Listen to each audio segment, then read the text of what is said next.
CM Ashok Gehlot ने corona को लेकर ट्वीट किया है। उसमें उन्होंने क्या कुछ लिखा है, आइए वो भी आपको बता देते हैं। ऑक्सीजन बेड, आईसीयू बेड और वेंटिलेटर के लिए पर्याप्त व्यवस्था की गई है। कोरोना की वजह से मौतों की दर को न्यूनतम स्तर पर लाने पर पूरा ध्यान दिया जा रहा है। वसूली दर को यथासंभव ही बढ़ाया जाता है।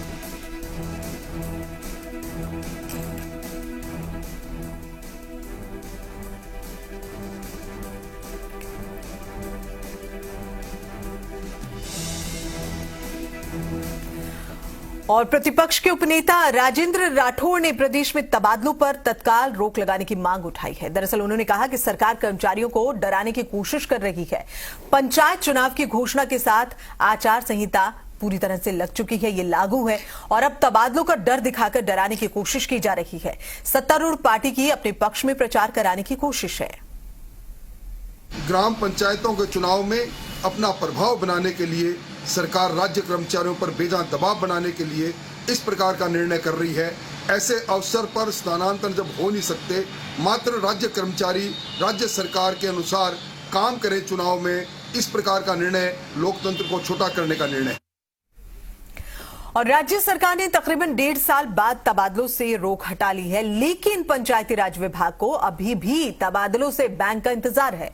ऐसा इसलिए है क्योंकि 2013 के बाद से पंचायती राज विभाग में एलडीसी और ग्राम सेवकों के तबादले नहीं हो रहे और इसके बाद अब कर्मचारी संगठन सामने आने लगे हैं। कर्मचारी संगठनों ने अब मांग उठाई है कि तबादलों से रोक हटाई जाए ताकि कर्मचारियों को उचित माहौल मिले और वो ठीक तरह से इस काम को कर सके।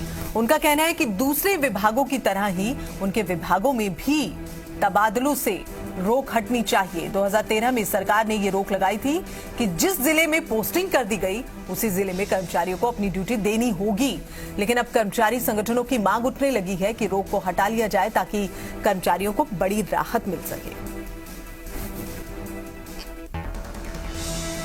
राजस्थान सरकार को तबादला नीति बनाएंगे तो उसमें किसी भी विधायक के चक्कर नहीं काटने पड़ेंगे। निष्पक्ष स्थानांतरण होगा जिसको आवश्यकता है। आज तृतीय श्रेणी शिक्षक हो चाहे द्वितीय श्रेणी शिक्षक हो, तृतीय श्रेणी शिक्षकों के साथ तो पिछले कई वर्षों से ऐसा हुआ है कि उनका न तो तबादला हो रहा, उन्होंने ऐसा क्या किया है, क्योंकि अगर स्थानांतरण में बैन खुला है तो उनके साथ भी स्थानांतरण में बैन खुलना चाहिए। राज्य सरकार ने भले ही तबादलों से रोक हटा दी हो, लेकिन अभी भी पंचायती राज विभाग को तबादलों के बैन हटने का इंतजार है। पंचायती राज विभाग में एलडीसी और ग्राम सेवकों के करीब 7 साल से तबादलों पर बैन है, लेकिन अब पंचायती राज चुनाव के दौरान इन बैन को हटने का बेसब्री से इंतजार है ताकि गांव की सरकार में स्वच्छ और सुंदर काम हो सके। कैमरा पर्सन मनीष के साथ आशीष चौहान, जी मीडिया, जयपुर।